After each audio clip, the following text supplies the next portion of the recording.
नमस्कार व्यूअर्स, मैं हूं अमीश देवगन। आज देश में जोरदार सियासी एक्शन का दिन है।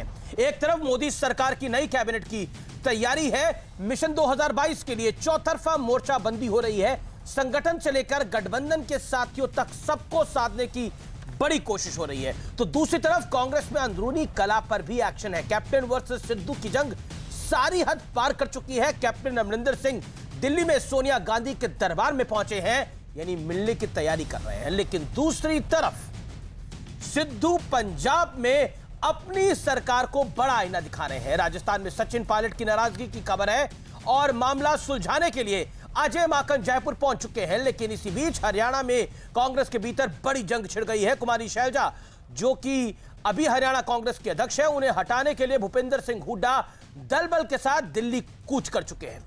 यानी जहां सरकार है वहां भी झगड़ा, जहां सरकार नहीं है वहां भी झगड़ा। और इस बीच कांग्रेस के बड़े नेता पूर्व गृह मंत्री सुशील कुमार शिंदे का दर्द छलक गया। वो कह रहे हैं कि कांग्रेस में वाद विवाद और संवाद की परंपरा खत्म हो चुकी है। कांग्रेस अपनी विचारधारा की संस्कृति भी खोती जा रही है और ये समझना मुश्किल है कि आखिर पार्टी अब कहां जा रही है। सवाल है कि क्या अंदरूनी कला ने कांग्रेस को तोड़ दिया है? आज इसी पर होगी देश की सबसे बड़ी बहस। एक तरफ तो है नई कैबिनेट की तैयारी, दूसरी तरफ कांग्रेस में संकट और कला दोनों भारी। और आज मंगल का दिन भी है।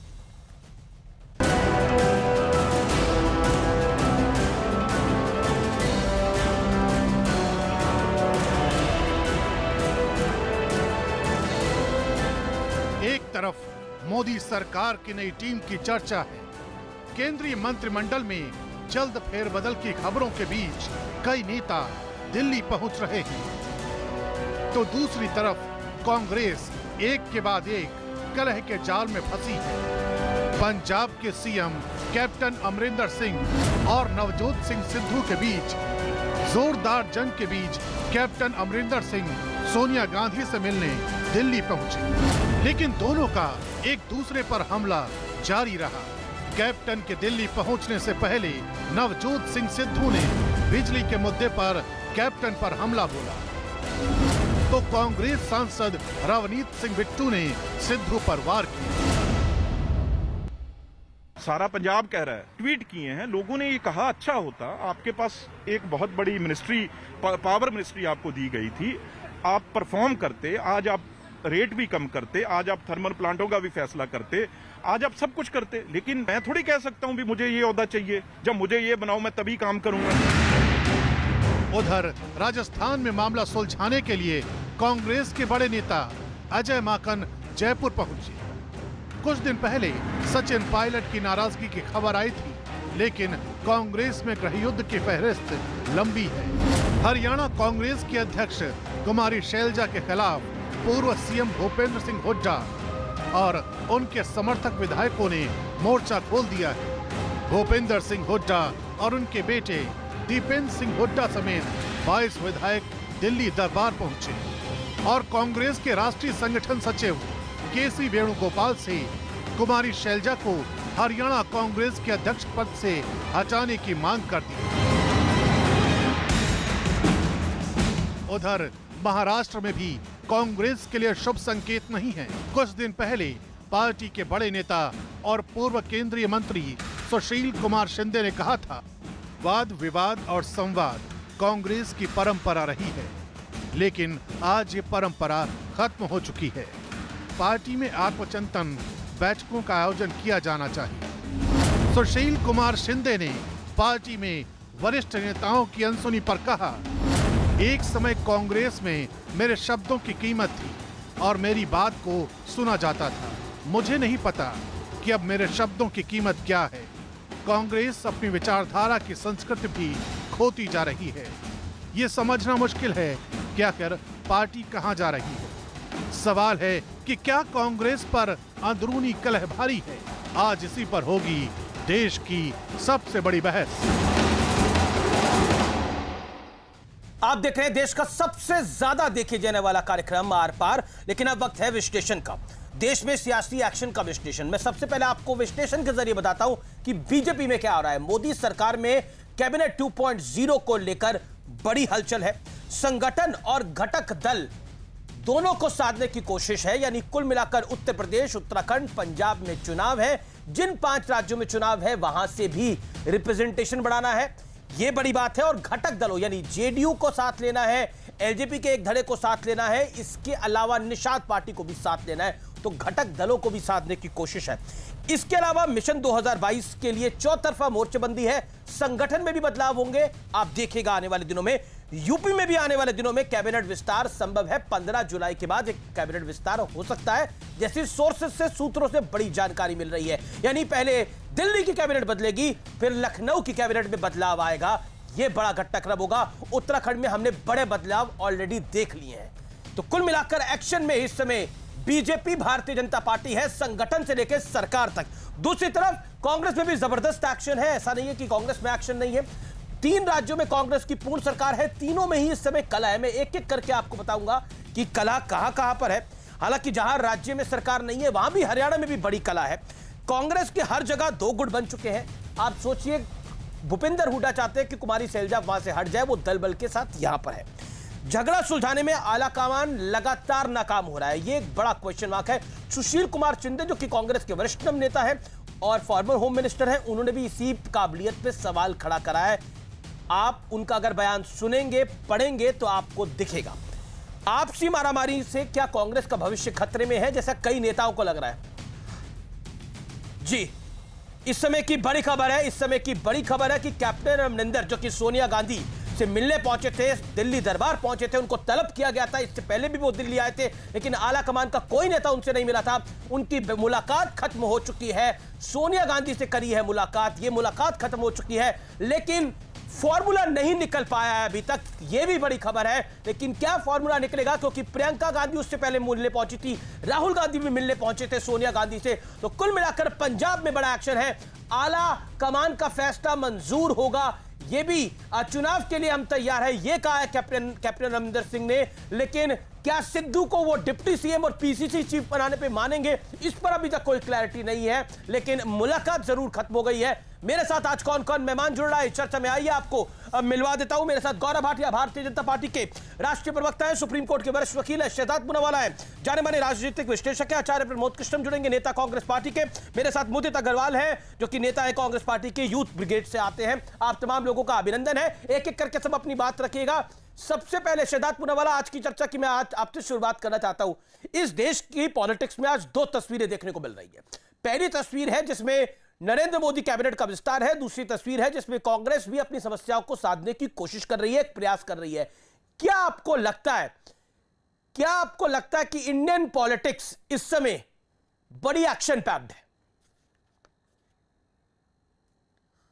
बिल्कुल अमीश जी, बहुत बहुत शुक्रिया आपका, और आपने बिल्कुल सही कहा।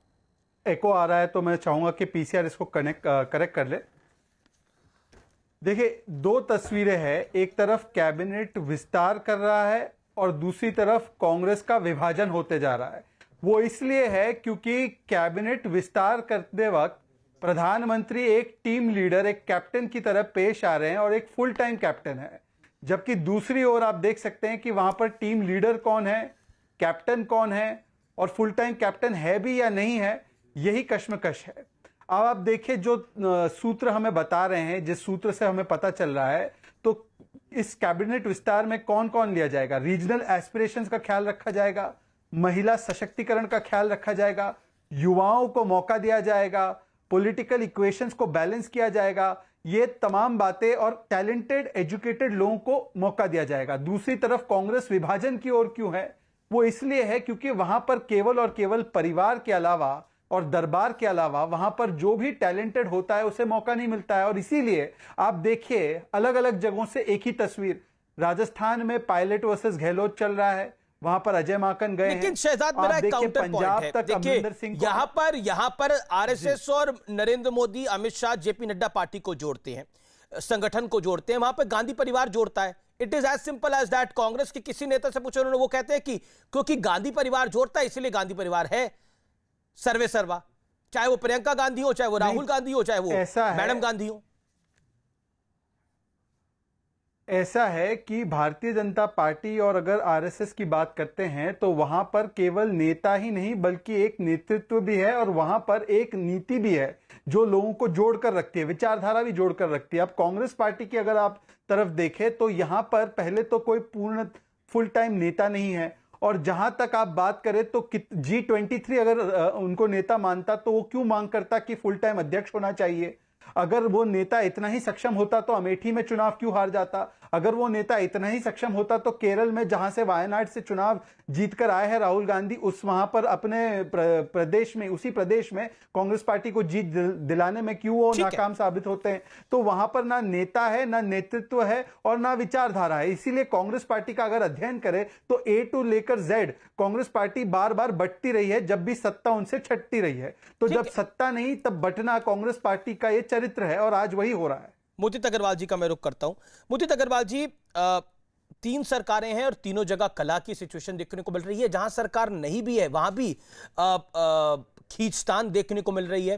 क्या आपको लगता है कि एक तरफ तो नरेंद्र मोदी की सरकार जो है वो अपनी कैबिनेट की तैयारी को कर रही है, दूसरी तरफ आपकी पार्टी में कलह जो है वो बहुत भारी है और यही संकट की बात है?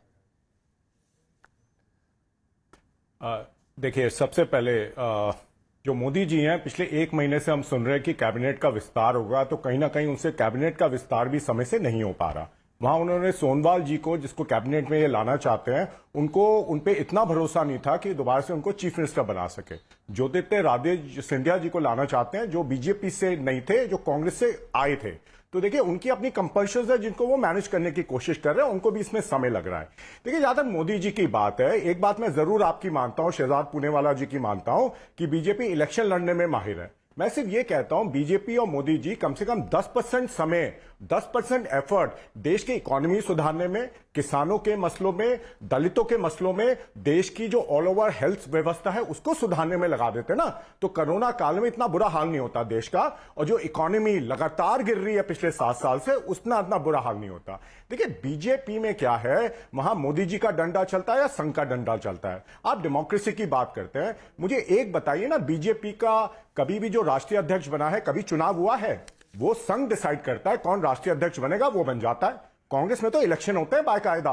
अगर आप कांग्रेस वर्कर के पास जाएंगे, 99% वर्कर गांधी को चाहते हैं, इसलिए वो अध्यक्ष बनते हैं। बीजेपी में तो आरएसएस डिसाइड करता है। आज तक मुझे बताइए, अमित शाह जी जब बने थे या नड्डा जी जब बने थे, कोई इलेक्शन हुए थे बीजेपी में? ये लोकतंत्र की बात करते हैं, इनको लोकतंत्र का मतलब नहीं पता।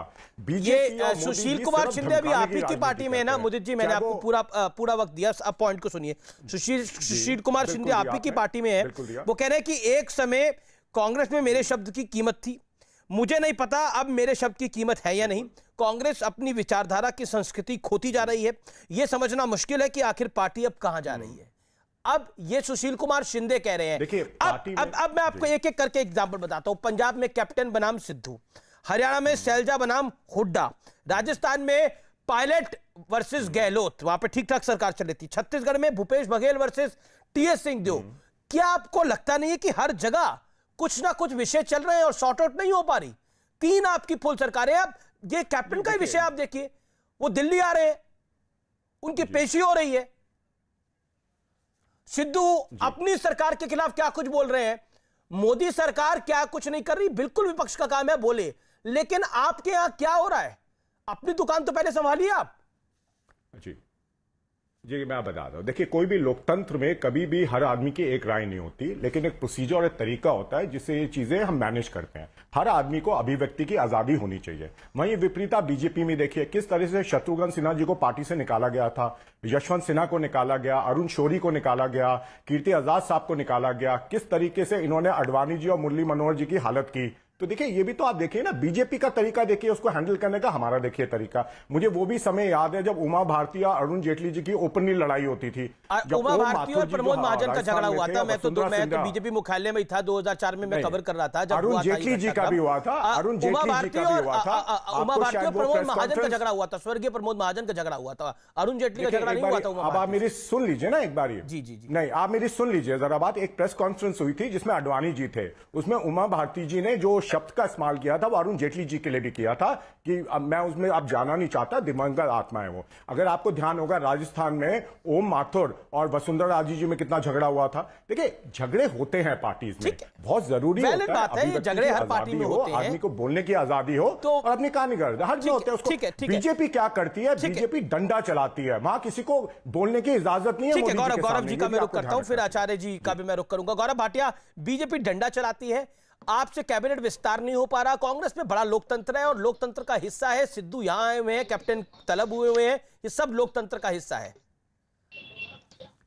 देखिए ऐसा है, आज केवल भारत के लिए नहीं अमीश जी, पूरे विश्व के लिए ये गर्व की बात है कि श्री नरेंद्र मोदी जी जैसा सशक्त मजबूत नेता नेतृत्व भारत को दे रहा है।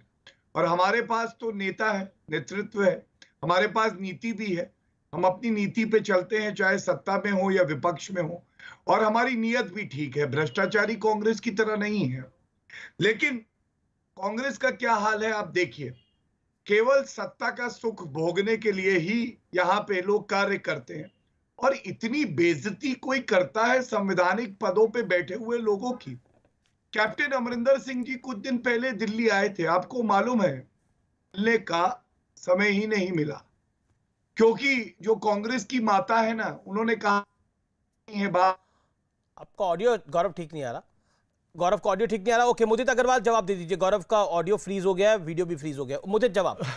देखिए गौरव जी ने मैंने जो भी सवाल उठाए गौरव जी ने एक का भी जवाब नहीं दिया। मोदी जी इतने सशक्त प्रधानमंत्री हैं कि आज तक पाकिस्तान को सबक नहीं सिखा पाए, उल्टा आईएसआई को पठानकोट बेस में बुला लिया और नवाज शरीफ के यहां शादी में चले गए बिना बुलाए। इतने सशक्त है कि चाइना उनको आज भी आंखें दिखा रहा है। इतने सशक्त हैं कि इकोनॉमी लगातार गिरे जा रही है, उस पर कोई कंट्रोल नहीं है उनका। इतने सशक्त है कि देश की अर्थव्यवस्था का बुरा हाल कर रखा है। जो हमारी स्वास्थ्य व्यवस्था, कोरोना काल में आपने देखा होगा मोदी जी ने किस तरह मिसमैनेज किया। ना कॉन्सेंट्रेटर्स थे, ना ठीक है शहजाद पूरा वाला जवाब देंगे। ओके ना बेड था, ना जी शहजाद जी जवाब। इलेक्शन जरूर अच्छा लड़ते, शहजाद जी जवाब। कांग्रेस के अंदर बड़ा लोकतंत्र है, बीजेपी इलेक्शन अच्छा लड़ती है लेकिन काम नहीं करती। ठीक है, लेकिन ये तो बड़ा इल्जाम लगाया कि नरेंद्र मोदी अपनी कैबिनेट का एक्सपेंशन नहीं कर पा रहे और मजबूरी का एक्सपेंशन है ये। देखिए ऐसा है, पहले तो कांग्रेस की आंतरिक लोक चुनाव और आंतरिक बोलने की आजादी का सबसे बड़ा भुक्तभोगी तो मैं खुद ही बैठा हूं। बहरहाल कांग्रेस पार्टी में कितने चुनाव होते हैं वो गुलाम नबी आजाद ने G23 में कहा है कि अगर चुनाव नहीं हुए तो 50 साल तक हम सत्ता में नहीं आएंगे, ये उनका ऑन रिकॉर्ड बयान है। तो मैं गुलाम नबी आजाद को ज्यादा सीरियसली लेता हूं। और आप ये क्या तर्क है कि भाई बीजेपी चुनाव अच्छा लड़ती है तो क्या कांग्रेस पार्टी ने तय कर लिया कि वो एनजीओ बनकर रहना चाहती है और कुछ नहीं करती, इसके अलावा कुछ नहीं करती, इसके अलावा कुछ नहीं करती, अध्यक्षता के पद पर बने। सर मैंने आपके बीच में नहीं बोला मुदित जी, मैंने आपके बीच में नहीं बोला। देखिए मुदित जी, मैंने आपके बीच में नहीं बोला, आप सम्मानित है, आप अपने मौके का इंतजार कीजिए। अब देखिए आप कह रहे हैं कि देखिए कोरोना को मैनेज नहीं कर पाए प्रधानमंत्री, हालांकि दुनिया की रेटिंग में देखा जाए तो 13 वर्ल्ड लीडर्स के आगे हैं, पर आप कहते हैं कि उन्होंने मैनेज नहीं कर पाया। तो आप राजस्थान का उदाहरण दीजिए हमें, वहां पे तो एक दिन ऑक्सीजन कॉन्सेंट्रेटर्स का स्कैम होता है, दूसरे दिन वैक्सीन को डस्टबिन में पाया जाता है। आप पंजाब का उदाहरण देख लीजिए, पंजाब के मंत्री यहां पर पावर गेम्स कर रहे हैं, वहां पर पावर भी नहीं है और वहां पर वैक्सीन भी कैसे डाइवर्ट हो रही थी, उसके लिए वापस लेना पड़ा उस आदेश को। और पंजाब में फतेह किट का स्कैम पूरी दुनिया को पता है। आप महाराष्ट्र में कैसे कोविड मैनेज कर रहे हैं, नंबर 1 है, 20% केसेस आए हैं और 30% डेथ एक महाराष्ट्र से आए हैं। तमिलनाडु में आपकी सरकार है, वहां पे भी केस बढ़ रहे हैं। केरल में भी जो है नॉन बीजेपी सरकार है, वहां पर भी 12,000 केस प्रतिदिन आ रहे हैं। तो कोविड मैनेजमेंट की कोई आपने वर्ल्ड रिकॉर्ड नहीं स्थापित किए, ये हकीकत है। मैं आपसे फिर भी पूछ रहा हूं कि यदि आपने इतना अच्छा परफॉर्मेंस किया है तो आपके नेता ही आपको छोड़कर क्यों जा रहे हैं? हेमंत बिस्वा शर्मा क्यों छोड़कर गए? क्यों ज्योतिरादित्य सिंधिया छोड़कर गए? सरकार भी लेकर जितिन प्रसाद लेकर गए। आपकी पार्टी के तो नेता ही छोड़ के जा रहे हैं, जितिन प्रसाद छोड़ के चले गए, सुशील कुमार शिंदे सवाल खड़ा कर रहे हैं। आप सवाल खड़ा है कि नरेंद्र मोदी अपनी कैबिनेट का एक्सपेंशन नहीं कर पा रहे। देखिए मैं तो आपको एक सच्चाई बता रहा था, मैंने तो खुद कहा बीजेपी इलेक्शन बड़ा अच्छा लड़ती है और उसका 10% मेहनत अगर देश की अर्थव्यवस्था और देश के लिए लगा लेती तो देश का इतना बुरा हाल मोदी जी के अंदर नहीं होता। आप मान चुके हैं कि कांग्रेस इलेक्शन अच्छा नहीं लड़ती है, आप मान चुके हैं इस बात को, कांग्रेस इलेक्शन अच्छा नहीं लड़ती है। इसका मतलब तो ये हुआ कि बीजेपी इलेक्शन अच्छा लड़ती है, गौरव भाटिया की पार्टी इलेक्शन अच्छा लड़ रही है, आप लोग इलेक्शन अच्छा नहीं लड़ते। जी देखिए मैं आपको दोबारा से कह रहा हूं, जो बीजेपी फोकस सिर्फ इलेक्शन पे करती है, देश पे नहीं करती। कांग्रेस अपना जो देखिए हमारा उद्देश्य ये रहता है कि देश आगे कैसे बढ़े। हम कभी भी वो काम नहीं करते जिसमें देश का नुकसान हो, हमारा फायदा हो। मोदी जी हमेशा वो काम करते हैं जिसमें उनका फायदा हो, चाहे उसमें देश का भी नुकसान हो। ये एक अच्छा, कमी ये कांग्रेस में कैप्टन जरूर है बनाम और सिद्धू मुझे में देश अच्छा का लगता है फायदा ये कमी कैसे हो रहा हमारे में है? मुदित जी मैं आप ही को वक्त देता हूं, जरूर समझाइए। देखिए, आपको इत्मीनान से ये कैप्टन बनाम सिद्धू में देश का फायदा कैसे हो रहा है? ये शैलजा वर्सेस हुड्डा में देश का फायदा कैसे हो रहा है? ये सचिन पायलट जो जयपुर चले जाते हैं, इसमें देश का फायदा कैसे हो रहा है? ये प्लीज समझाइए। बघेल साहब के और टीएस सिंहदेव के बीच के अंदर जो तनातनी चल रही है, जो एक मामला है, उसमें देश का फायदा कैसे हो रहा है? बताइए ना, ये देश का फायदा कैसे है? देश का फायदा कैसे? Please explain. मैं बताता हूं, ऑल द व्यूअर्स विल मैं लिसन। बता रहा हूं देश का फायदा कैसे होता है। बिल्कुल, आप सुनना, आप सुनिए तो सही। सुन रहा हूं। देश तब चलता है जब देश के अंदर लोकतंत्र हो। लोकतंत्र तब होता है जब पार्टी के अंदर लोकतंत्र हो। पार्टी के अंदर लोकतंत्र का मतलब क्या होता है? पार्टी के अंदर लोकतंत्र का मतलब होता है अभिव्यक्ति की आजादी। बिना किसी से डरे हुए आदमी अपनी बात कह सकता है, जो कांग्रेस में होता है। नहीं, मुझे देश का नहीं होता। देखिए, मैं कुछ बोल दे, मुदित जी मेरा आपसे निवेदन ये है, समझना नहीं चाह आप रहे। बताइए। मैंने तो आपको पूरा समझाया। नहीं, मैं कहती आप मुझे, मेरा आपसे निवेदन ये कि आप समझाइए कि देश का फायदा कैसे हो रहा है इस पूरे मामले से। ये तो कांग्रेस में लोकतंत्र है, तो कांग्रेस का फायदा हो रहा है। देश का फायदा कैसे हो रहा है? समझाइए, देश का फायदा कैसे हो रहा है? कैप्टन बनाम सिद्धू में देश का लाभ क्या है? ये एक पॉइंट बताइए ना। देश का फायदा कैप्टन वर्सेस सिद्धू में बताइए, एक ही बता दीजिए आप, चार छोड़िए। देखिए, आप चुप हो जाएंगे तो मैं बोलूंगा। मैं तो चुप ही हो रहा हूं सर, आपको सबसे ज्यादा बोलने का मौका मिला है। जो पार्टी सरकार में वो बोली नहीं है, 40 सेकंड नहीं बोली। आप बताइए ना, देश का फायदा क्या है? तो मैं बोल रहा हूं ना, आप प्लीज बताइए। मैं बताता हूं। देश का फायदा तब होता है जब देश में लोकतंत्र मजबूत होता है। लोकतंत्र में हमारे पास अलग अलग पार्टीज है, पार्टीज में भी लोकतंत्र मजबूत होना चाहिए। और पार्टी के अंदर एक दूसरे को अगर कोई गिले शिकवे है, उसको ओपनली कहना चाहिए। और जो हमारे जो पार्टी के लीडर्स हैं, उनके सामने उनको रखना चाहिए। कोई भी बात अपने दिल में नहीं रखनी चाहिए। ये मैं हमेशा कहता हूं। उससे क्या होता है, आप एक दूसरे को समझने की कोशिश करते हैं। ये तो आप अपनी पार्टी में दिलों की बातें रख रहे हो। ये दिल में बात ना रखने से देश का फायदा क्या है? बताइए, देश का लाभ क्या है? जब पार्टियां मजबूत होंगी तभी तो देश में। तो आपकी पार्टी मजबूत हो रही है, दिल्ली में 0, बंगाल में 0। एक सेकंड, आपकी पार्टी मजबूत क्या हो रही है? दिल्ली में 0, बंगाल में 0, मजबूत हो रही है आपकी पार्टी। हम कोशिश कर रहे हैं पार्टी को मजबूत करने की। केरल के अंदर आपकी सरकार आ जाती, लेकिन आपने लेफ्ट के साथ बंगाल में गठबंधन कर लिया। देखिए, ये तो आपकी पार्टी मजबूत हो रही है। आपको लग रहा है कि सिद्धू वर्सेस कैप्टन की लड़ाई में पार्टी मजबूत हो रही है, गहलोत वर्सेस पायलट की लड़ाई में पार्टी मजबूत हो रही है, आपको लग रहा है? ऐसा आपको लग रहा है?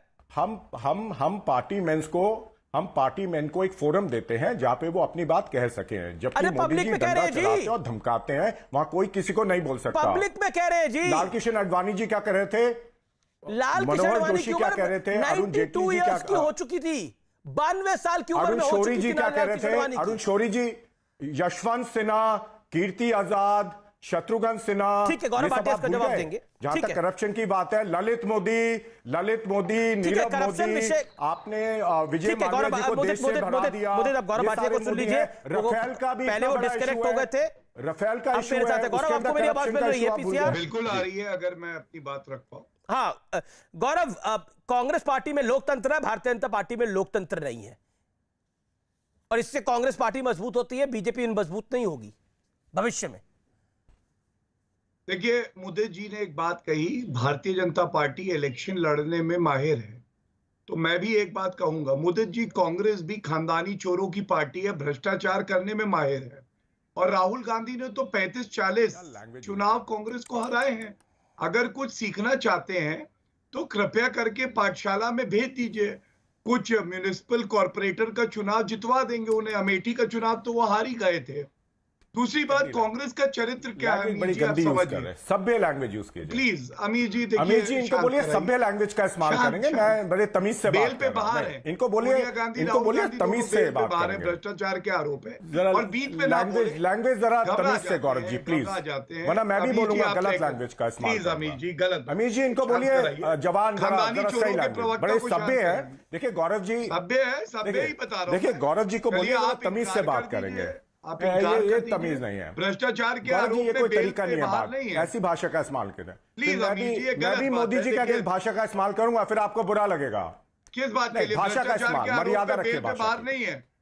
बता दीजिए, भाषा की चिल्लाने क्यों मर्यादा- लगते हैं? मोदित मेरा मोदित गलत बात है। आपको ऑब्जेक्शन भाषा पे भाषा आप जवाब दे दीजिएगा उनकी बात का। उनका वो स्काइप हाँ, पर ये है, तो बोले भाषा गौरव का भाटिया बात है, अपनी- स्काइप पे है, हाँ, उनको भाषा ऑडियो का। ऑलरेडी कमजोर आ रहा है। भाषा उनकी बात जाने दीजिए, मेरा निवेदन है आपसे मोदित जी।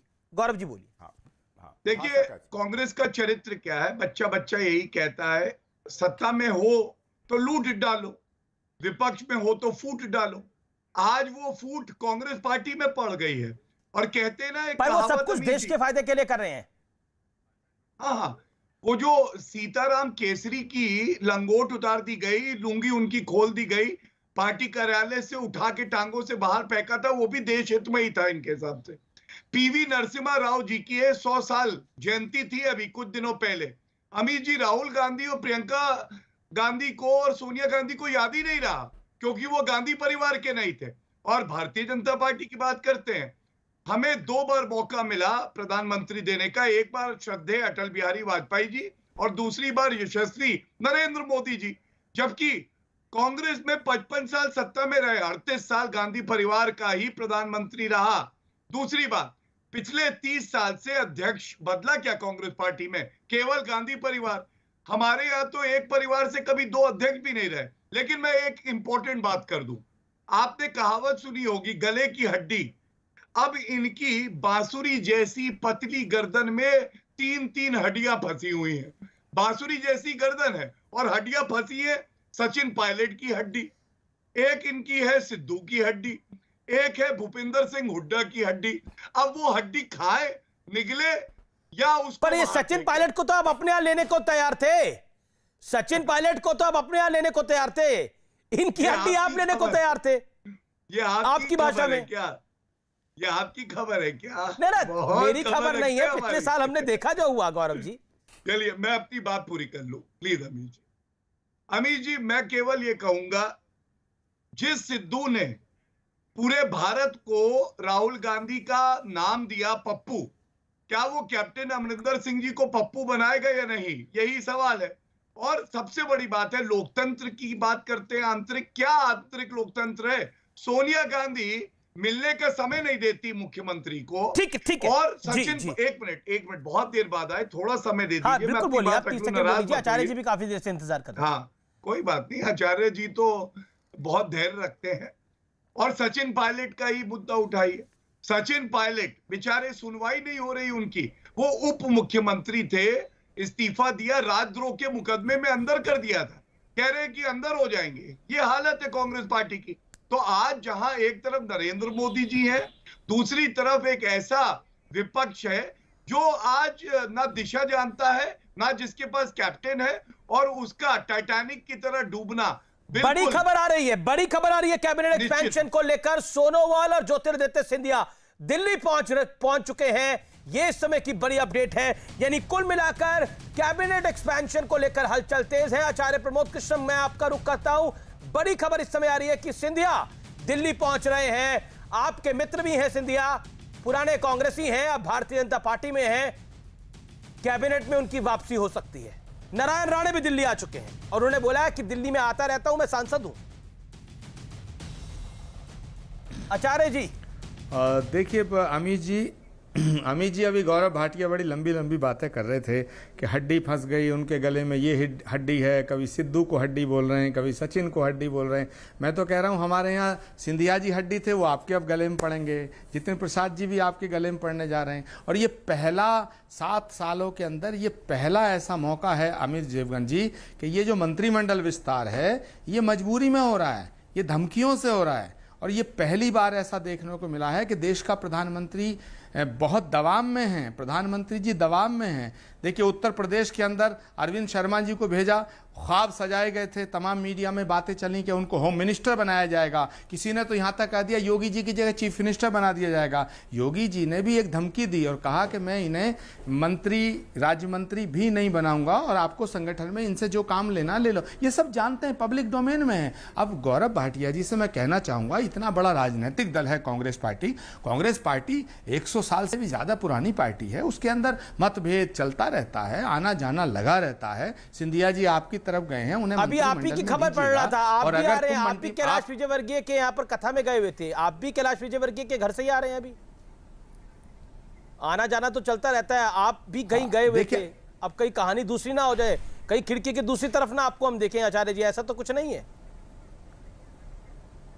देखिए जी, कहानी कथा में जाना कोई कहानी को जन्म नहीं देता। कथा ना कैलाश विजयवर्गीय जी की है, ना कथा शिवराज जी की है, ना कथा कमलनाथ जी की है, ना कथा दिग्विजय सिंह जी की है, ना कथा आचार्य प्रमोद कृष्णम की। कथा तो राम कथा है, भगवान कृष्ण की कथा है, परमात्मा की कथा है। उस कथा में जाना आना ये एक अलग विषय है। अब देखिए, जहां तक इसको राजनीतिक आप चश्मे देख से, रहे हैं कितना राजनीतिक बड़ा दृष्टिकोण से देखने का प्रश्न है, देखिए गौरव इसे मत भाटिया भी देखिएगा। मुस्कुरा दिए आपकी इस बात को सुन के। गौरव भाटिया, देखिए ऐसा है शहजाद भी कि कुछ कहना चाहते हैं, लेकिन गौरव नहीं, पहले मैं गौरव जी से आचार्य जी बहुत ही ज्ञानी व्यक्ति हैं, और अगर आचार्य जी कांग्रेस के अध्यक्ष बने तो मैं समझता हूं कि किसी को परेशानी ना हो। लेकिन ऐसा 51 साल का बालक जिसको ये भी नहीं पता, 10 साल वो सांसद रहे और उसके बाद उन्हें ये नहीं पता था कि सीट कितनी है लोकसभा में। और आप बताइए, मंत्रिमंडल का गठन पे बात हो रही है। आपको याद है एक चरखा दीदी थी, तथाकथित पत्रकार, वो बताती थी किसको पेट्रोलियम मिनिस्ट्री मिलेगी, किसको टेलीकॉम मिलेगी। कम से कम यहाँ गोपनीयता तो है। श्री नरेंद्र मोदी जी कैप्टन की तरह अपने प्लेयर्स का और प्लेइंग टीम का चुनाव तो करते हैं। ये तो नहीं मनमोहन सिंह जी की तरह आचार्य जी कह रहे हैं मजबूरी का मंत्रिमंडल है, 10 जनपद पे जाके अनुमति लेनी पड़ती है सोनिया दीदी से। ऐसा तो नहीं हो रहा ना। ठीक है, ओके। आचार्य जी जवाब, आचार्य जी 40 सेकंड में जवाब, फिर शहजाद जी। हाँ, अमीश जी, मैं गौरव भाटिया से कहना चाहता हूं कि मैंने अभी जो बात कही उसका जवाब नहीं दिया। 7 साल में ऐसा पहली बार हो रहा है कि देश के प्रधानमंत्री ने दबाव झेला है। अगर सिंधिया जी को आप मंत्रिमंडल ना देंगे, वो आपकी मध्य प्रदेश में जो सरकार वैसे बनी है वो ऐसे गिरा देंगे। सुनिए, पूछिए। नहीं, सिंधिया जी को आपने, सिंधिया जी को तो दबाव में, नरेंद्र मोदी जी के दबाव में तो आप लोग खत्म हो गए, मृत हो गए, मृत पार्टी। आप जानते हैं, उनकी मेहनत, उनकी कर्मठता के आगे आप खत्म हो गए, और हमारे पे आप क्या दबाव बनाएंगे? देखिए, हम तो वो लोग हैं जो भ्रष्टाचारियों पे दबाव बना देते हैं। गौरव भाटिया, हमारा दबाव आप पे नहीं है, लेकिन सिंधिया जी का दबाव आप पे है। योगी आदित्यनाथ जी के दबाव के सामने प्रधानमंत्री जी को झुकना पड़ा, प्रधानमंत्री जी के तमाम दूतों को झुकना पड़ा, प्रधानमंत्री जी के वो दूत जो लखनऊ गए थे उन्हें झुकना पड़ा। पूछते थे, सोनिया जी ये बताइए किसको कौन सा मंत्रालय देना है, होता था कि नहीं? आप बताइए। नहीं होता था। यहाँ पे श्री नरेंद्र मोदी जी अगर निर्णय लेते हैं तो आपको दर्द होता है। अगर खीर मीठी बन रही है मैं जवाब तो आप दूं, नमक लेकिन क्यों गौरव डालने आ भाटिया से जाते कहिए हैं? अपने सवाल पूरा करके थोड़ा मुझे जवाब देने का मौका दें गौरव जी। हाँ, मेरा सवाल केवल इतना है कि जो सिद्धू जी कहते हैं कि पंजाब में भ्रष्टाचार चरम सीमा पर है, वो कहते हैं वादे पूरे नहीं हुए। जो सिद्धू जी कह रहे हैं कि ये वादे पूरे होने चाहिए, बिजली 300 यूनिट मुफ्त होनी चाहिए। कैप्टन अमरिंदर सिंह को वो खुद कटघरे में खड़ा कर रहे हैं। इस पे आपको क्या कहना है, बताइए। ओके आचार्य प्रमोद कृष्णम, जवाब। बड़ी खबर, मैं कैबिनेट एक्सपेंशन को लेकर बहुत बड़ी खबर कुछ देर में आपको देने वाला हूं। बहुत बड़ी खबर कैबिनेट एक्सपेंशन को लेकर न्यूज 18 के पास आ रही है। अगले कुछ मिनटों में मैं आपको वो खबर दूंगा, लेकिन आचार्य प्रमोद कृष्णम पहले आप जवाब दीजिए। गौरव भाटिया, मैं आपसे एक बात पूछना चाहता हूं, राजनीति में ऐसा कोई राजनीतिक दल है जहां उतार चढ़ाव ना आता हो या दबाव ना झेलना पड़ता हो? मैंने सीधा सवाल आपसे किया कि प्रधानमंत्री जी का ये जो कैबिनेट एक्सपेंशन है ये दबाव में हो रहा है। अगर आप सिंधिया जी को कैबिनेट में नहीं लेंगे वो मध्य प्रदेश की सरकार गिरा देंगे। दूसरी बात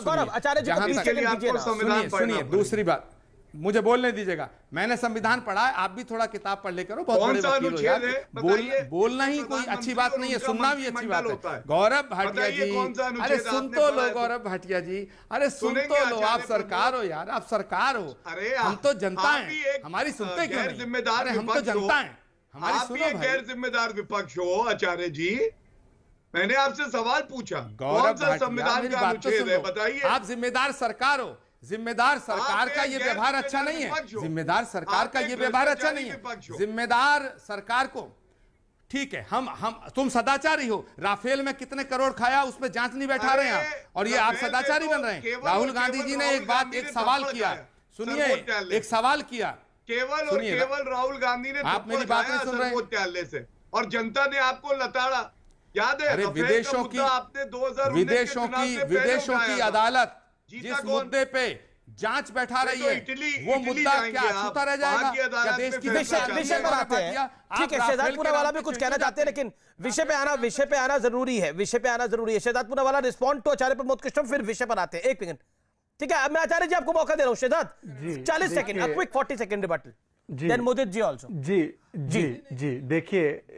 देखिए पहले तो मैं बड़ा खुश हूं कि जो रोम दरबार अक्सर जाया करते हैं, आज राम दरबार हो आए, तो मुझे बड़ी खुशी है कि आज आचार्य जी राम दरबार हुआ है और रोम दरबार से छुटकारा मिला। पर रोम दरबार और राम दरबार में फर्क क्या है?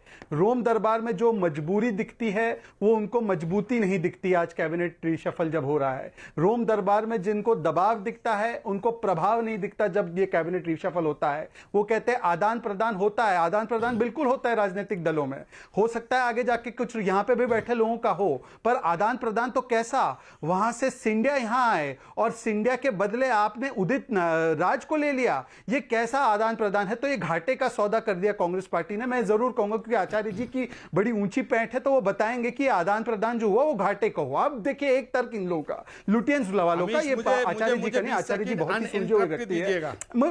मुझे हाँ मिलेगा आचार्य जी, आपको समय मिलेगा। मैं आपको तो अलग कर रहा हूँ, लुटियंस ब्रिगेड को अलग कर रहा हूँ। हाँ मुझे 20 सेकंड दे दीजिए आचार्य जी, ये इंटॉलरेंस मत दिखाइए, असहिष्णु तो आप कभी नहीं थे। अब 20 सेकंड सुन लीजिए अमीश जी, लास्ट 20 सेकंड। ये लुटियंस वालों का मैं एक देख रहा था, इनका हेवायर बहुत सारा न्यूज जब मैं जवाब दूंगा तो शहजाद तुम्हें भी वैसा ही धीरज बनाना पड़ेगा। आप भी इंटॉलरेंस मत दिखाना। जब मैं जवाब दूंगा जवाब भी सुनना टॉलरेंस के साथ। सर मुझे, अरे सर तो सुन तो लीजिए, पहले खत्म तो करने दीजिए।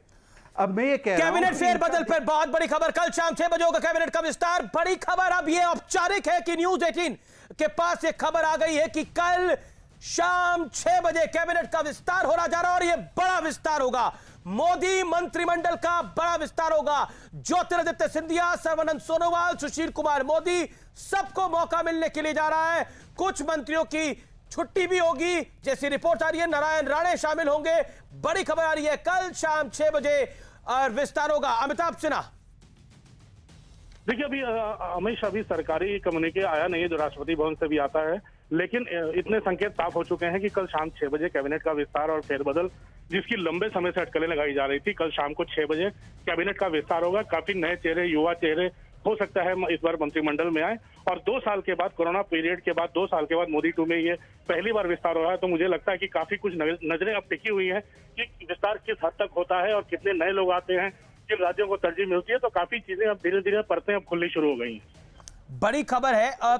मैं अमिताभ आपसे ये जानना चाह रहा हूं, क्या ये बड़ा फेरबदल है? जैसी रिपोर्ट्स लगातार आ रही हैं, it will be a massive change. बिल्कुल अमिश, एक चीज तो साफ है, क्योंकि 81 सदस्यों का मंत्रिमंडल होता है जिसमें 53 सदस्य थे, 53 मंत्री ही अभी थे, 28 पद रिक्त थे। तो मुझे लगता है कि उन 28 में अगर 20 भी भरते हैं तो बड़ा फेरबदल है। कम से कम 9 से 10 मंत्रियों के पास 3 से 4 मंत्रालयों के प्रभार थे जो कि ओवरवर्क थे। अगर उनसे एक एक प्रभार भी लेते हैं तब भी ये काफी बड़ा है। और मुझे लगता है पूरे देश से पिछली बार जब पहली बार शपथ ली थी 2019 में मोदी 2 में, उस समय कई राज्यों का रिप्रेजेंटेशन रह गया था और ये कहा गया था कि आने वाले दिनों में ये कहा जाएगा, ये उनको प्रतिनिधित्व दिया जाएगा। लेकिन कोरोना के चलते वो चीजें पीछे छूट गई थी और पूरा देश और पूरी सरकार कोरोना से जंग लड़ रही थी। अब मौका आया है तो मुझे लगता है प्रधानमंत्री ने काफी होमवर्क भी किया है, सारे मंत्रियों के काम की समीक्षा भी की है अमिश। तो मुझे लगता है उस समीक्षा के बाद, नए चेहरों का अध्ययन करने के बाद, उन राज्यों में का विस्तार देखने के बाद जहां विधानसभा चुनाव होने वाले हैं और उन राज्यों को जहां प्रॉपर रिप्रेजेंटेशन नहीं मिला था, मुझे लगता है इन तमाम चीजों को देखने के बाद मणिपुर हो चाहे उत्तराखंड, उत्तर प्रदेश को सबसे ज्यादा रिप्रेजेंटेशन मिल सकता है। महाराष्ट्र से कुछ लोग आ सकते हैं, गुजरात से कुछ लोग आ सकते हैं, कर्नाटक के लोग हो सकते हैं। तो मुझे लगता है एक मैसिव ऑल इंडिया जिसे प्रतिनिधित्व कहा जाए पूरे देश का, वो इस कैबिनेट में दर्शित हो सकता है इस रिशफल में। बड़ी खबर, बहुत बहुत शुक्रिया। आज सुबह थावरचंद गहलोत ने इस्तीफा दे दिया है और वो अब गवर्नर बनने के लिए जा रहे हैं। यानी एक बड़ा मंत्रिमंडल में फेरबदल होगा। लेकिन नरेंद्र मोदी की एक तरीका रहा है, प्रधानमंत्री मोदी का, उन्होंने कभी भी अपने मंत्रिमंडल को बहुत बड़ा जंबो मंत्रिमंडल नहीं बनाया है, तो वो इस बारी भी होगा। बड़ा सारी वैकेंसीज को नहीं फिल किया जाएगा। नरेंद्र मोदी का ये हमेशा से नारा रहा है कि वो मैक्सिमम गवर्नेंस देते हैं और और गवर्नमेंट का रूप और स्वरूप वो छोटा रखना चाहते हैं, यानी उनको लगता है कि मैक्सिमम गवर्नेंस मिनिमम गवर्नमेंट के साथ हम देंगे, ऐसा उनका आइडिया हमेशा से रहा है। तो जब से अगर आप नरेंद्र मोदी को गुजरात से फॉलो करें, एंड आज भी मैं कहना चाहूंगा कि नरेंद्र मोदी के मंत्रिमंडल में, चाहे वो मोदी 1 हो चाहे वो मोदी 2 हो, हमेशा छोटा मंत्रिमंडल ही सबसे बड़ा रहा है, सबसे महत्वपूर्ण रहा है। सेकेंडली, जो कि इस समय सबसे महत्वपूर्ण बात है वो यही है कि कुल मिलाकर यह फेरबदल चुनाव के दृष्टिकोण से, यानी 2022 में जो यूपी उत्तराखंड में चुनाव होने, पंजाब में चुनाव होने, कई राज्यों में चुनाव होने, उनके लिहाज से महत्वपूर्ण होगा। नारायण राणे महाराष्ट्र से आते हैं, एसपी बघेल यूपी से आते हैं, ये लोग शामिल हो सकते हैं। बिहार में घटक दलों को भी मौका मिलेगा, जिसमें जेडीयू और एलजेपी शामिल है। एलजेपी में पशुपति पारस को मौका मिल सकता है, जैसी रिपोर्ट्स मिल रही है। हालांकि कल शाम 6 बजे तक का हम सबको इंतजार करना होगा, क्योंकि ऐसी खबर है कि 20 राज्य मंत्री होंगे और 6 कैबिनेट मंत्री होंगे, जिस तरह की रिपोर्ट्स इस समय निकल के आ रही है हमारे पास। तो देखना होगा कि किस किस को क्या क्या मौका मिलता है, और एक बड़ा फेरबदल, जो एग्जिस्टिंग मंत्री हैं उनके कामकाज में भी एक बड़ा फेरबदल संभव है, इससे कोई इंकार नहीं कर सकता। यह समय की बड़ी अपडेट है। इस समय की बड़ी स्टोरी यही है कि मोदी मंत्रिमंडल में बड़ा विस्तार होने के लिए जा रहा है। आचार्य प्रमोद कृष्ण बाबा अपनी बात को कहना चाह रहे थे, 2022 की तो बीजेपी ने तैयारी शुरू कर दी है, अभी मोदी मंत्रिमंडल में विस्तार है, 15 दिन बाद या 12 दिन बाद हो सकता है योगी मंत्रिमंडल में भी विस्तार हो जाए। आप बताइए, आपकी तैयारी क्या है? आपके यहां तो एक नेता दूसरे पे एफआईआर करा रहा है। अमीश देवगन, एक तो शहजाद ने कहा कि साहब राम दरबार में जाना शुरू हुआ और राम दरबार। मैं शहजाद को बताना चाहता हूं कि राम की महिमा को समझने के लिए, राम को समझने के लिए, राम कथा को समझने के लिए 2 बातें बड़ी ज़रूरी हैं। तुलसीदास जी ने कहा, एक तो हृदय निर्मल होना चाहिए, निर्मल मन जन सो मोहि पावा, मोहि कपट छल छिद्र न भावा। जिसका हृदय में निर्मलता होती है वही राम को जान सकता है, जिसके हृदय में कपट होता है वो राम को नहीं समझ सकता। दूसरी बात, सिया राम में सब जग जानी, करऊं प्रणाम जोर जुग पानी, यानी कि कण कण में राम है। हमारी श्रद्धा है तो हमें रोम में भी राम चमकता है, और तुम्हें राम में भी रोम चमकता है। तुम इतने राम और रोम को मिलाना क्यों चाहते हो? हम तो राम को अखिल कोट ब्रह्मांड नायक राम मानते हैं शहजाद। हमारे लिए तो तुम्हारे हृदय में भी, तुम में भी राम चमकता है। तुम्हें किसी में राम नहीं चमकता, तुम राम को भी राजनीतिक रूप से देखते हो। हमें तो रोम में राम चमकता है, हमें राम में ही राम नहीं चमकता, हमें तो तुम में भी राम चमकता है, गौरव भाटिया में भी राम चमकता है, अमीश देवगन में भी राम चमकता है। हम तो सुनिए, पहले सुनिए ना, अब इंटॉलरेंस क्या है? जब हलफनामा देकर कहा था कि राम का अस्तित्व नहीं है, शहजाद ये इंटॉलरेंस है, शहजाद ये इंटॉलरेंस, हिंदू राम मंदिर नहीं चाहते, शहजाद तुम बहुत इंटॉलरेंस की दुहाई दे रहे थे ना। राम मंदिर के मामले को लटकाया था, शहजाद सुनने का साहस करो ना। कोर्ट पहुंच गए थे और कहा था कि राम मंदिर मामले को टाल दो, तो आचार्य जी अच्छा होता तब आप अगर कह देते कि ए रावणों के भक्तों, प्लीज ये मेरे राम जी के साथ ऐसा मत करो। और आज भी जो आरोप लगा रही है कांग्रेस पार्टी राम मंदिर को लेकर, आपको तो पहले उसके पहले सबसे पहले आवाज उठानी चाहिए थी। राम के चरित्र पर, राम की मर्यादा पर, राम की महिमा पर बोलने का अधिकार उसे है जिसके दिल में राम बसता हो। राम को राजनीति मत घसीटो। राम हमारी आस्था है, राम हमारी श्रद्धा है, राम हमारा विश्वास है, राम हमारे भगवान है, राम हमारे परमपिता परमेश्वर है, राम हमारे आराध्य हैं। शहजाद, आप राम को राजनीति मत घसीटो। राम तो एक एक करके बात रखेंगे तो सुनाई देगी। आप राम को कपिल सिब्बल से जोड़ रहे हो, तो आप सुनाई राम को शशि थरूर से जोड़ रहे हो, आप राम को एक राजनीति से जोड़ना चाहते हो। राम भाजपा के राम है, राम कांग्रेस के राम है, राम सबके राम है। राम उनके भी हैं जो इस देश में नहीं रहते, पूरे अखिल कोटि ब्रह्मांड नायक राम है। आप राम को छोटा चलिए, विषय अंतर हो रहा है। देखिए, राम महत्वपूर्ण है, राम मर्यादा पुरुषोत्तम है। मुझे लगता है कि राम के विषय पर बहस इस समय, ये राम के विषय पर बहस नहीं है, ये बहस जो है एक सेकंड आचार्य जी, ये जो चर्चा है ये है कांग्रेस में इस समय क्या हो रहा है और बीजेपी में इस समय क्या हो रहा है। 2 पॉलिटिकल चेहरे हमारे सामने हैं, एक तरफ बीजेपी, दूसरी तरफ कांग्रेस। मैं आचार्य जी आपसे जानना चाह रहा हूं, शहजाद पूनावाला ने जो बोला उसको, उस पर आपने जवाब दे दिया। अब आचार्य जी सुन लीजिए, मेरी बात तो सुनिए अब आप। आचार्य जी का ऑडियो खोलिए, क्या कह रहे हैं? पूनावाला कहिए कि उन्होंने रोम और राम की तुलना क्यों की? आपने राम और रोम की तुलना क्यों की? अच्छा, मेरा सवाल सुन लीजिए आचार्य जी, मैं आपसे सवाल पूछ रहा हूं। ये पंजाब में कैप्टन वर्सेस सिद्धू, हरियाणा में शैलजा वर्सेस हुड्डा, राजस्थान में गहलोत बनाम पायलट, छत्तीसगढ़ में भूपेश बघेल बनाम टीएस सिंहदेव। सुशील कुमार शिंदे कह रहे हैं कि पार्टी अब पहले जैसी नहीं रही है। आप अभी भी कह रहे हैं कांग्रेस में कोई दिक्कत नहीं रही है। उत्तर प्रदेश की अगर मैं बात करूं तो एक नेता दूसरे पे एफआईआर करा रहा है, कह रहा है ये जातिवादी है। ये किस पार्टी में हो रहा है देश के अंदर, बताइए आचार्य जी। अमीश देवगन, मैं जवाब दूं, सुनोगे? जी जी, मैं सुनने को तैयार हूं, बोलिए। देखिए, जब कभी कोई पार्टी किसी संकट के दौर से गुजरती है, आज देश के अंदर 2014 के बाद में कांग्रेस के अंदर, 2019 के बाद में कांग्रेस के अंदर बहुत बड़े परिवर्तन की आवश्यकता महसूस की जा रही है। और जिस परिवर्तन के लिए चिंतन हो रहा है, मनन हो रहा है, मंथन हो रहा है, कैप्टन अमरिंदर सिंह का दिल्ली आना, सिद्धू का दिल्ली आना, सचिन पायलट का कांग्रेस नेतृत्व से मिलना, या उत्तर प्रदेश में जो चर्चाएं चल रही हैं, वो कोई झगड़ा नहीं है।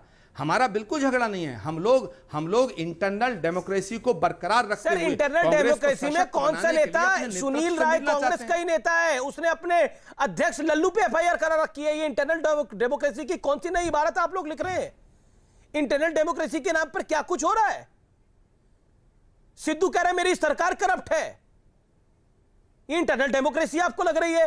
वो कह रहा है कि यहां पर लोग पैसे खाते हैं, ये इंटरनल डेमोक्रेसी आपको लग रही है। जो काम सुखबीर बादल और बीजेपी को करना चाहिए वो काम नवजोत सिंह सिद्धू कर रहा है वहां पर, और आप कह रहे इंटरनल डेमोक्रेसी है।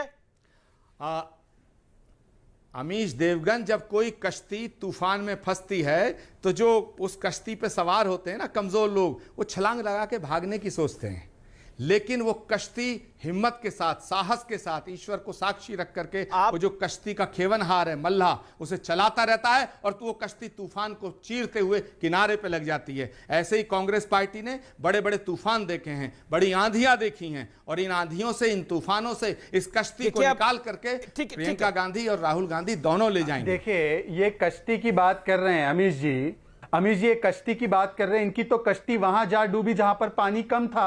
इनसे पूछे कि ये लोकतंत्र की बात कर रहे हैं। ये सोलंकी जी जो राजस्थान के एमएलए, वो बताते हैं हमारे फोन को टैप किया गहलोत साहब ने, गहलोत साहब की सरकार ने माना है असेंबली में कि फोन टैप करवाया। ये आंतरिक लोकतंत्र है।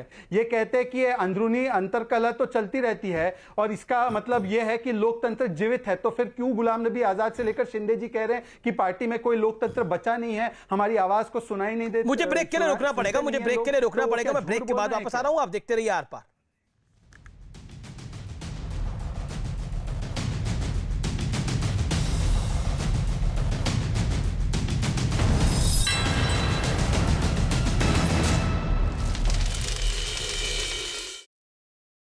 और इस समय आर पार में हम आपको बड़ी खबर बता रहे हैं कि कल कैबिनेट का विस्तार होगा। इस समय की बड़ी खबर है, लेकिन मेरे साथ आचार्य प्रमोद कृष्णम और शहजाद पूनावाला है। आचार्य प्रमोद कृष्णम, आप समस्या समझना नहीं चाहते, या आपको लगता है कि इस समस्या का समाधान आपके पास है ही नहीं? 30 सेकंड आचार्य जी। अमीश देवगन जी, देश की अमीश देवगन जी, बीजेपी और बीजेपी की सरकार, नरेंद्र मोदी जी की सरकार, ये देश की समस्याओं को नहीं समझना चाहते, इसीलिए इन्हें बाकी सब समस्याएं, मैं कांग्रेस की समस्या की बात कर रहा हूं, नहीं दिखती, लेकिन मैं देश की समस्या की बात कर रहा हूं। कांग्रेस से देश बड़ा है, देश संकट में है, कांग्रेस अपनी समस्या को सुलझा लेगी। इस समय मोदी सरकार से और देश के प्रधानमंत्री से मैं हाथ जोड़कर निवेदन करता हूं कि देश की समस्याओं को सुलझाएं। तो तभी तो कैबिनेट एक्सपेंशन हो रहा है, देश की समस्या को सुलझाने के लिए। लीडरशिप है, हम कांग्रेस की समस्याओं को सुलझा लेंगे। हमारी कश्ती की चिंता ना करें, लेकिन इस देश की कश्ती को लेकर के शहजाद जवाब 7 साल से जो इस देश का बेड़ा गर्क हो रहा है, कांग्रेस की कश्ती पार लग जाएगी, हमारी फिक्र ना करें। ओके, शहजाद जवाब। नहीं, देखिए, मैं तो समझता हूं जो कांग्रेस में हो रहा है वो बेसिकली देश हित का कार्य ही हो रहा है, क्योंकि महात्मा गांधी तो बोल ही गए थे कि कांग्रेस नाम की दुकान को बंद कर देना चाहिए। तो ये देश हित का ही काम वो कर रहे हैं। बहरहाल, अगर कांग्रेस को कांग्रेस विरोध से फुर्सत मिले तो कोरोना विरोध में भी ध्यान लगाए। और आचार्य जी के लिए केवल एक शेर कहकर जाऊंगा, ये ताउम्र आचार्य जी यही गलती करते रहे, धूल चेहरे पर थी, आचार्य आईना साफ करते रहे। आचार्य जी जवाब। शहजाद, अब हवाएं ही करेंगी रोशनी का फैसला, जिस दिए में जान होगी वो दिया रह जाएगा। तो मतलब क्या है आचार्य जी? वो कांग्रेस है जिसने अंग्रेज भगाए, भाजपा को भी भगाएंगे हम लोग, आपको भी भगाएंगे। चिंता मत करो शहजाद, चिंता मत करो, महाभारत सजेगा 2022 में उत्तर प्रदेश का, 2024 में देश का, और उस महाभारत के अंदर वही जीतेगा जिसके दिल में सत्य होगा, आचार्य जी, यही तो दिक्कत है। होगा, जिसके दिल में राम होगा, जिसके दिल में हिंदुस्तान होगा। देश की जनता भली भांति जानती है किसके दिल में सत्य है। आपके दिए तले अंधेरा है। करो, वक्त का इंतजार करो शहजाद, छोड़िए शहजाद, देश का भविष्य संभालने की बात तो ये मतलब कैप्टन वर्सेस सिद्धू, हरियाणा में शैलजा वर्सेस हुड्डा, ये सब देश का भविष्य सुधारा जा रहा है। चलिए बहुत बहुत शुक्रिया। लेकिन कैबिनेट विस्तार है तो निश्चित तौर पर आज के निष्कर्ष में तो मैं यही कहूंगा कि कल शाम 6 बजे पर्दा उठ जाएगा। लेकिन एक बात मैं इस कंक्लूजन, इस निष्कर्ष में जरूर कहना चाहता हूं कि नरेंद्र मोदी की सरकार में हमेशा से ही कैबिनेट मंत्रियों की यानी मंत्रियों की संख्या कम रही है, क्योंकि नरेंद्र मोदी मिनिमम गवर्नमेंट और मैक्सिमम गवर्नेंस पे बिलीव करते हैं। तो ये जरूर हमें कल भी देखने को मिलेगा। नमस्कार, अगला शो डंके की चोट पर प्रीति के साथ।